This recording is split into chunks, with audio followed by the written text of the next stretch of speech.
It started with a sound that I shouldn't have heard. A buzz. Just one sharp, short vibration that cut through the silence of my room at exactly 2:13 in the morning. I wasn't expecting any messages. My phone was face down on the nightstand beside me, the screen off, the room completely dark except for the faint orange glow of the streetlight bleeding through my blinds. At first, I thought I had dreamed it, one of those moments where you hear something in your sleep and it drags you half into reality. But when I opened my eyes, the sound came again, a second buzz, quiet but distinct, and this time I knew it was real. I rolled over and reached for my phone, still groggy but already uneasy. The screen lit up in my hand, almost too bright for my half-awake eyes. There it was, a notification. A new message had been sent from my phone and not received. My heart skipped a beat as I tried to process that. I didn't remember touching my phone. I didn't remember typing anything. My fingers were still cold from sleep, stiff, not the kind of hands that had just tapped out words. Yet the evidence was staring back at me, an outgoing message delivered only a minute earlier. I opened it. The words were simple. Just 3 of them. I'm outside. That was it. No name, no context, just that one sentence hanging there like a threat. I felt the back of my neck tighten, goosebumps crawling up my arms. The first thought that hit me wasn't that someone was outside my window, but something much worse. My phone had said it without me. And it hadn't sent it to a stranger. It was addressed to someone I barely knew, a girl from class I'd spoken to maybe twice. My stomach twisted. Why her? Why now? I tried to convince myself it was a glitch, some weird autosend or pocket typing, but the logic didn't hold. My phone had been face down, untouched, and locked. And even if it somehow opened itself, why that exact message? Why those words? I remember sitting up in bed, staring at the glowing screen, feeling the air around me shift. The room seemed smaller, like the walls were inching closer. My ears strained for any sound from outside, but all I could hear was the low hum of the refrigerator in the kitchen down the hall. No footsteps. No voices. No one is calling my name. Still, I couldn't shake the weight of the words. I'm outside. That night was the first time I realized how fragile the boundary is between what you control and what controls you. And that message, those 3 little words, was the crack that started to split everything open. I didn't sleep after that. I couldn't. I sat there with the phone glowing in my hand, the words burning themselves deeper into my mind the longer I looked at them. Every time I blinked, I saw them flash behind my eyelids. I'm outside. Over and over. For the first hour, I tried to reason it out. Maybe my phone had been hacked. Perhaps there was a bug that caused old drafts to send themselves. Or maybe I had sleep texted somehow, even though the lock screen should have made that impossible. I went through every explanation I could think of, piling logic on top of logic, but every theory collapsed under the weight of the details. None of it made sense. By 3 a.m., I found myself staring at the window across my room, the blinds shut tight, but my imagination tearing through them like paper. What if someone really was out there? What if the message wasn't just random? I pictured a shadow standing silently on the other side of the glass, watching, waiting for me to look. My chest tightened at the thought. I wanted to check, to throw open the blinds and prove to myself that the street was empty. But I couldn't. I was frozen. Every instinct in me screamed not to move, not to give whoever might be out there the satisfaction of knowing I was awake. Instead, I just sat there, staring at the window until my phone buzzed again. My whole body jolted. I looked down. Another message. This one I hadn't typed either. It read, "Why aren't you answering?" My mouth went dry. The first message could have been explained away. A glitch. An accident. But this was different. This was a continuation, a response. Someone or something was carrying on a conversation, as if they were me. Panic set in. I unlocked my phone, fingers shaking, and scrolled through my messages. My heart thudded harder with each swipe. I hadn't just sent those 2 texts. There were more. Outgoing messages I had never written, stretching back over the past week. Short ones, harmless ones at first. What's up? How are you? All sent to random people from my contacts list. Friends, classmates, even an old coworker. None of them had made sense to me at the time. Some of them I hadn't noticed at all. But tonight was different. Tonight, the messages weren't harmless. Tonight, they were pointed, personal. And the fact that I was only discovering it now made me feel sick. Like something had been happening just beneath my nose, a quiet invasion I had been too blind to notice until it finally wanted me to. I sat there scrolling, trying to breathe, trying not to completely lose it, when another buzz shook the phone in my hand. One new message sent out. Again, not by me. I opened it, my stomach dropping as I read the words, "Look outside." I didn't move. Not at first. My eyes flicked up from the screen to the dark window across the room. Every instinct in my body screamed to stay still. To stay hidden. But my curiosity, my terror, they pushed against each other until my legs moved on their own. Slowly, I stood up, heart hammering so hard it felt like it was shaking my chest apart. Each step toward the blinds felt heavier than the last. When I reached the window, I stood there, frozen. My hand hovered over the cord. The silence outside pressed in against the walls. Finally, I took a breath, yanked the blinds open in one motion, and stared out into the night. The street was empty. Empty. But in the reflection on the glass, I saw something that made my blood run cold. My phone screen was still lit behind me, and another message had just appeared, sent from my number and addressed to the same girl. It said, "I can see you." I froze at the window, staring at my own reflection, the phone's glow painting my face a sickly blue in the glass. My mind raced, trying to make sense of what I had just read. "I can see you." My fingers tightened around the cord of the blinds until it cut into my skin. That wasn't me. I didn't type that. I didn't send it. Yet there it was, sent from my number. The street below was still empty. No cars. No people. Just rows of silent houses and the orange glow of the streetlights. The shadows cast by the trees swayed slightly in the breeze, and every movement looked like something shifting out of sight. My breath fogged up the glass. I couldn't tell if I was trembling from the cold or from the fear crawling up my spine. I backed away from the window, still clutching the phone, my thumb hovering over the screen as if I could undo everything with one press. My heart felt like it was going to burst out of my chest. I opened the messaging app, hoping to find some clue, some technical glitch, anything to ground me. But all I saw were more messages, outgoing, one after the other, as if my phone had a mind of its own. Scrolling through them felt like peeking into a stranger's diary. My phone had been talking to people I hadn't spoken to in months. Old classmates, distant relatives, people whose names I barely remembered. The words were all so ordinary at first, small talk, casual phrases. But as I kept scrolling, the tone shifted. The messages became sharper, stranger, like fragments of my thoughts I'd never said aloud. Some even mentioned things I'd never told anyone. Private things. Personal things. How did it know? How did it know? I dropped the phone onto the bed as if it burned me. My mind scrambled through possibilities. Maybe someone cloned my SIM. Maybe there was spyware on my phone. But none of that explained the timing, the words being written while I was staring right at the screen. Another buzz snapped me out of my thoughts. I snatched the phone up. A new message had been sent. Again, not by me. This time it was to one of my closest friends. The message read, "He's coming." My pulse spiked. I dialed my friend immediately, my thumb slipping on the glass as I pressed the call button. The ringing on the other end felt like it went on forever before he finally answered, groggy and confused. "Why are you texting me this stuff?" he asked. "Who's coming? Are you okay?" "It's not me," I blurted out. "I'm not sending these. My phone's doing it on its own." There was a pause. Then a nervous laugh. "Come on, man. You're messing with me." "I swear to God I'm not." "Check the timestamps. Look at the messages. I didn't write them." He went quiet. I could hear the sound of him breathing on the other end. "All right," he finally said. "Just calm down, okay? Maybe it's a virus or something." But his voice didn't sound convinced. And neither was I. I hung up and stared at the phone again. My hands were trembling so hard the screen blurred. My room, once familiar, now felt foreign, every shadow a threat, every sound amplified. The hum of the refrigerator in the kitchen, the faint creak of the walls settling, the distant bark of a dog outside, it all pressed in on me at once, making me feel smaller and smaller. I thought about turning the phone off, throwing it into a drawer, or even smashing it. But a part of me couldn't. A part of me needed to see what it would say next. It was like watching a train wreck happen in slow motion, unable to look away. Then, as if on cue, another message appeared. This one wasn't sent to anyone I knew. It was sent to me from an unknown number. It read, "Stop trying to stop me." My stomach dropped.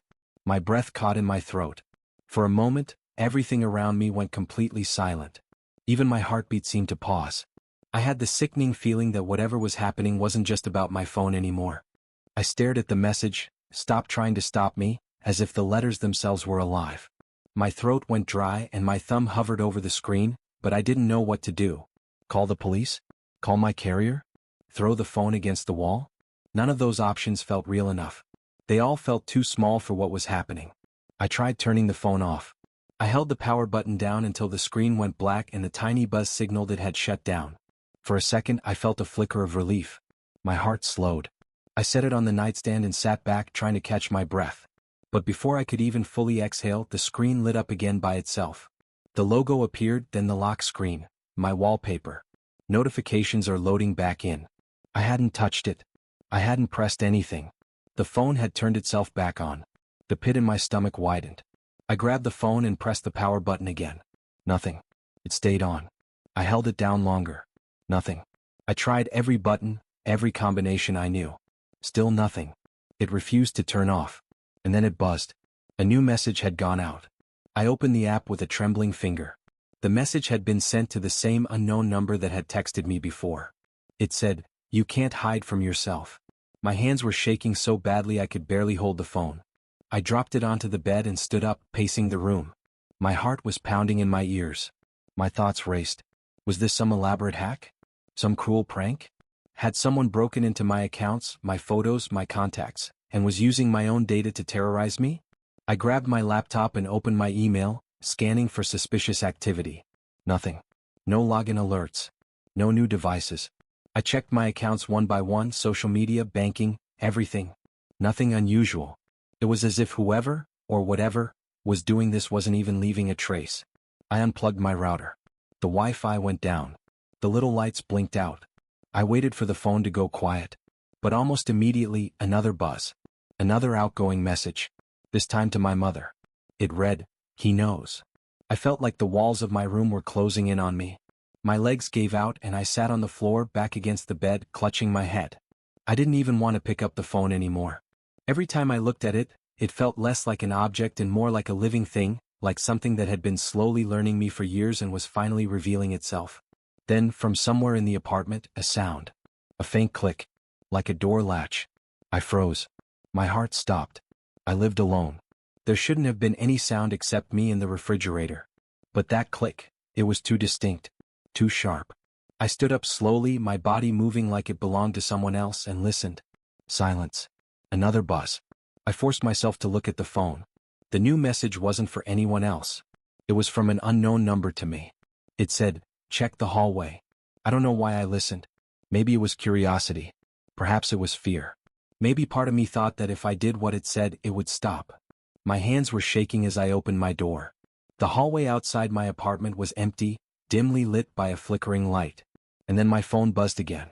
I looked down, one new message sent from my number to the girl from class. It said, "I'm coming in." I stood frozen in the doorway staring at the screen. My apartment was quiet. The hallway was empty. But for the first time since this began, I felt like I wasn't alone. I stayed in the doorway longer than I should have, staring down that empty hallway waiting for something to move. My apartment building was usually quiet at night. Thin walls, faint sounds from other units, but right then it felt dead. Like everyone inside had vanished. The air smelled faintly of cleaning chemicals from the janitor's mop earlier that day. The flickering light overhead buzzed weakly, cutting in and out like a dying heartbeat. My phone vibrated again in my hand. I didn't even want to look, but my thumb swiped across the screen automatically. Another message had gone out, still from me, still to her. "I'm at the door." I stepped back inside my apartment and shut the door, twisting the lock hard until it clicked. I pressed my back against the wood, heart hammering, phone clutched to my chest. My mind was spiraling. This wasn't just messages anymore. This was a script being written for me and I had no idea who was holding the pen. I opened the messaging app and scrolled furiously, trying to catch the next one before it was sent. Nothing. Then the screen froze for a second, glitched, and when it came back, another outgoing text had appeared. "I'm inside." I dropped the phone. It hit the carpet face down. My pulse roared in my ears. I spun around the room, scanning every corner like a trapped animal. I knew I hadn't written that. I knew no one had come in. But the words, those words, made the walls feel closer, the shadows deeper. I picked the phone back up. My hands were slick with sweat, slipping on the glass. I opened my apartment door again, heart slamming against my ribs. The hallway was still empty. But I couldn't shake the feeling that someone was watching me, just out of sight, waiting for me to let my guard down. I slammed the door and locked it again. Then I did something I'd never done before. I yanked the SIM card out of my phone. The little tray popped out with a metallic click. I set it on the table, screen still glowing, now showing no service. There's no more connection. No more network. That had to stop it. Bus. I nearly dropped it again. With no SIM card and no Wi-Fi, the phone still vibrated. Another message had appeared and was sent to me this time. I don't need the network. My whole body went cold. My knees buckled and I sat down on the edge of the bed, staring at the screen. The words felt heavier than any I'd seen before. Whoever, or whatever, was on the other end wasn't using the same rules I understood. I put the phone face down again. I couldn't look at it anymore. I pressed my palms against my eyes, trying to breathe. My head spun. Maybe I was hallucinating. Perhaps stress or a lack of sleep was distorting everything. But deep down, some quiet part of me knew that wasn't it. This was real. It was happening. Then, from the other side of the apartment, I heard it again. Another sound. This time not a click. A soft shuffle. Like a foot dragging lightly across the floor. I froze.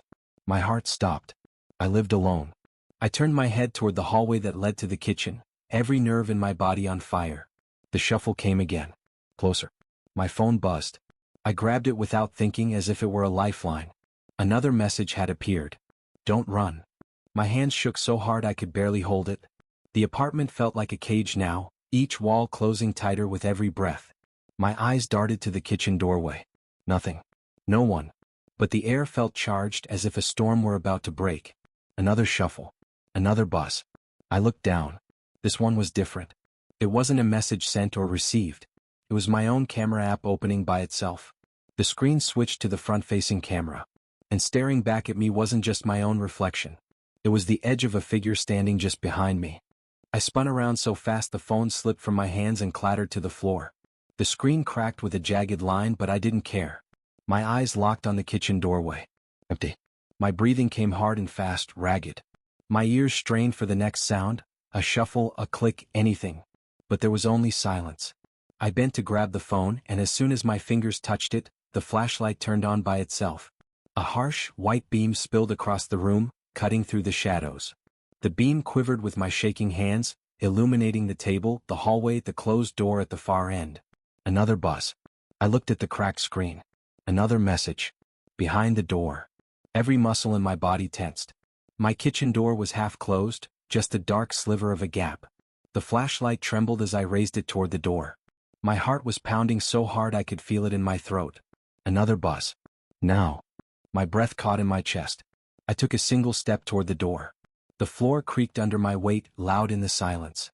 I told myself it was a prank, a hack, a glitch. I told myself nobody was there. But something deep inside me, the oldest part of my brain, screamed that I wasn't alone. I raised the phone higher, pushing the door open with my foot. The flashlight beam stretched into the kitchen, revealing the counter, the sink, the pale tiles. Empty. No one. I let out a shuddering breath and lowered the phone slightly. My knees felt weak. Buzz. I jerked my head down. Another message. Too slow. Before I could even process it, there was a sudden crash from the living room. Something heavy falling, or someone moving fast. I spun back toward the sound, heart thundering, flashlight skimming across the walls. Nothing. But the air had changed. It felt thick, charged, like the moment before lightning strikes. Buzz. My phone lit up again. This time no words.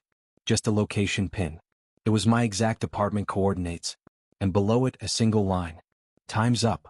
I bolted. I don't even remember deciding to run. My body just moved. I grabbed my keys, yanked open the apartment door, and sprinted down the hallway barefoot, heart hammering. The stairwell echoed as I slammed down the steps two at a time. Buzz. I didn't stop. Out the building, into the street, cool night air hitting my face. I ran until my lungs burned, until my legs threatened to give out. Finally, I ducked into the glow of a streetlight and collapsed against a lamp post, gasping for air. My hands were shaking so badly I almost dropped the phone again. Buzz. I forced myself to look at the screen. One last message. You left me. My thumb hovered over the screen, frozen. Another message appeared almost instantly. Now I know where you go. My stomach turned to ice. My eyes scanned the empty street around me, every parked car, every shadow, every window overhead. The night felt like it was watching me.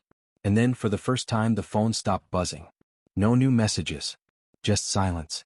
I stood there, in the middle of the street, trembling under the streetlight, clutching the cracked phone to my chest. Somewhere out there, whoever, or whatever, was on the other end had won. I don't know how long I stayed under that streetlight. It could have been 5 minutes, it could have been an hour. My hands were still shaking, my heart still hammering like it was trying to punch its way out of my chest.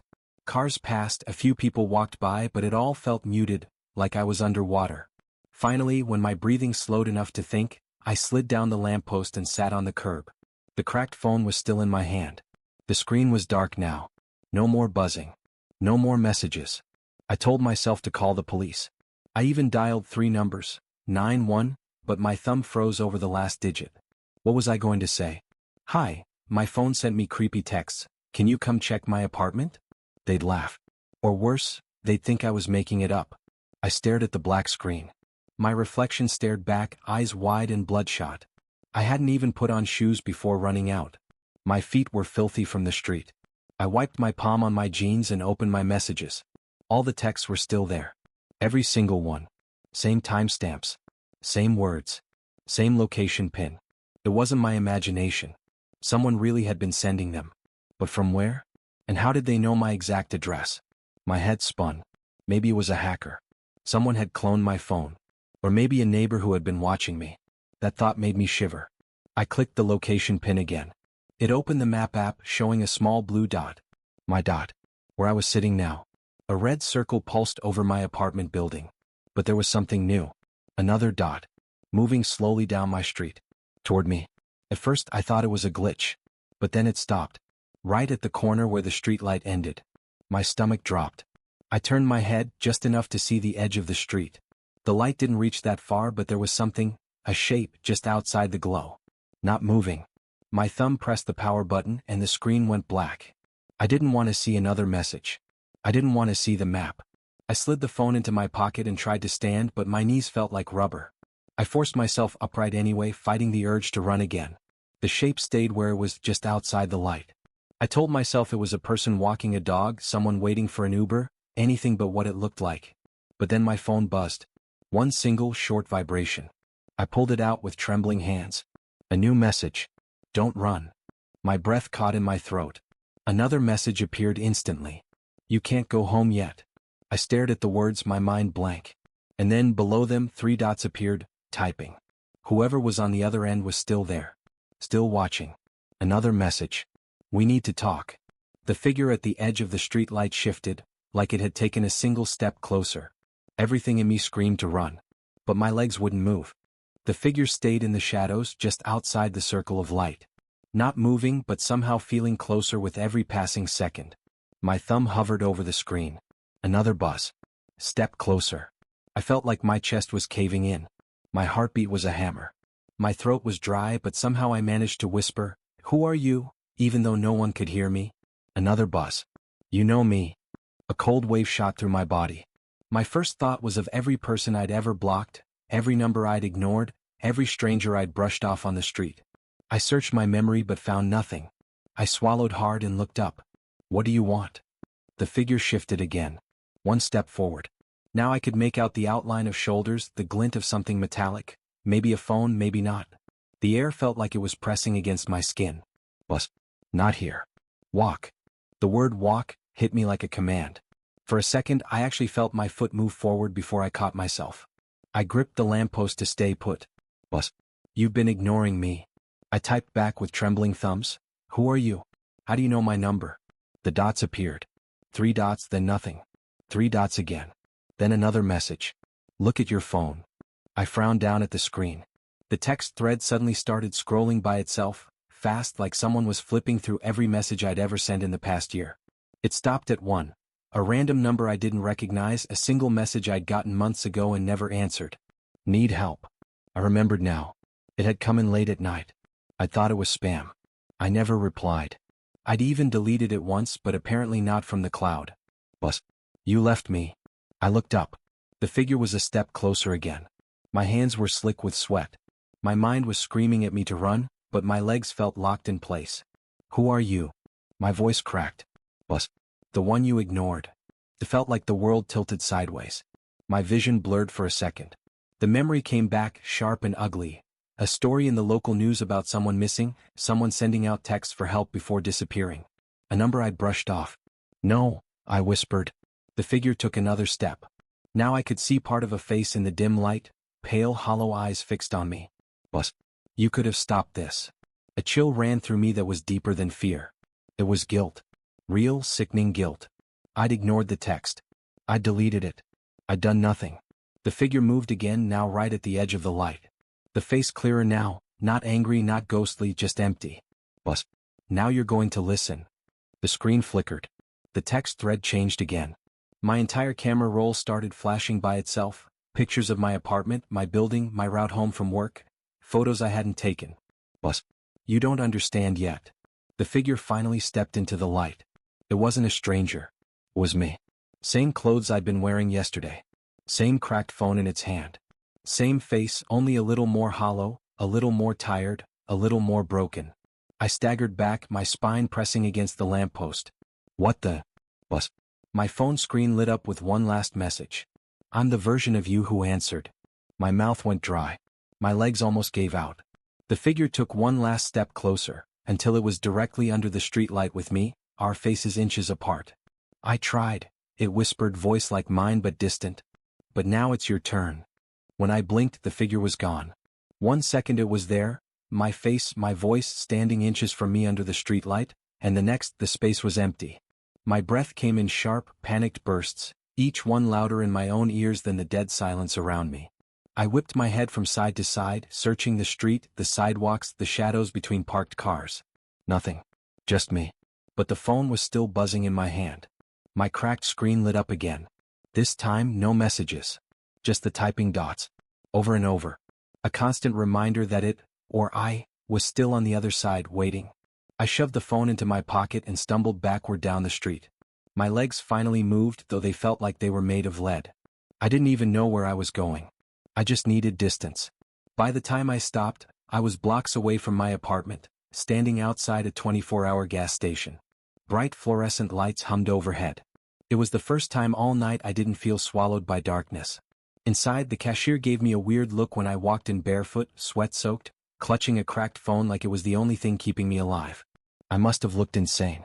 I grabbed a bottle of water and stood in line, forcing myself to take deep breaths. For a moment it almost worked. The buzzing in my chest slowed, the panic dipped, and I thought maybe I'd imagined everything.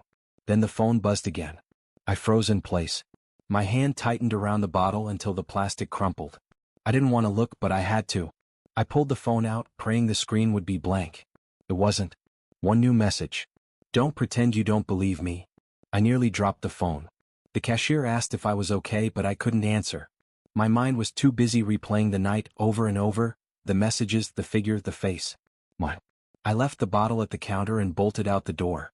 The air outside felt suffocating, like the night itself was pressing down on me. I kept walking, faster and faster, until I ended up in a part of town I didn't even recognize. I sat on a bus stop bench and finally opened the phone again. My fingers were trembling as I scrolled back through the thread. The first message, the second, all of them, still there. Proof. However, I then noticed something that made my blood run cold. The very first text, the one that started it all, the one that said, "You left me," wasn't timestamped tonight. It was dated months ago. The same night that the original "need help" message had come in. My stomach twisted. That meant, this hadn't just started tonight. It had been waiting. Building. Like some part of me was finally catching up to what I had ignored back then.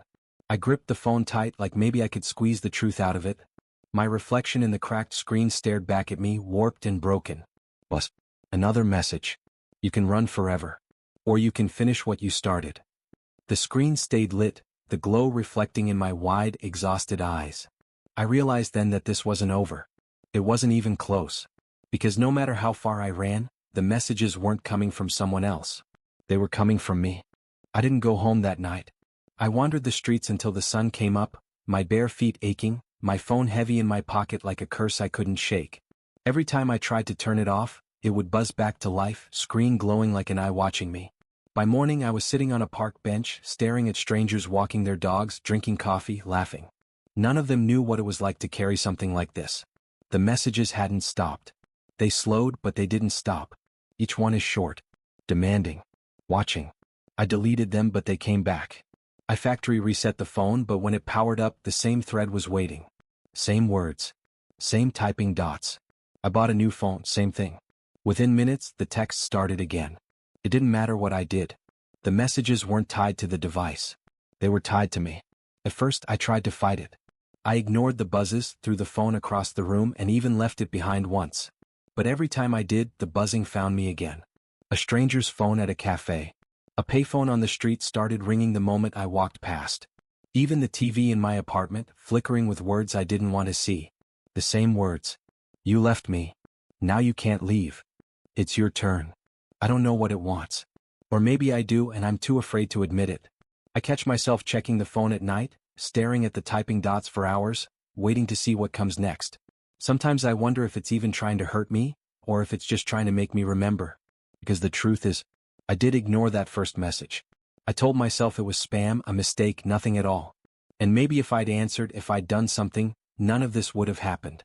But I didn't. And now I can't undo it. The worst part? Last night, I woke up to the sound of my phone buzzing. I reached for it without thinking. The newest message wasn't a threat. It wasn't a command. It was an address. Not mine. Not a stranger's. Yours.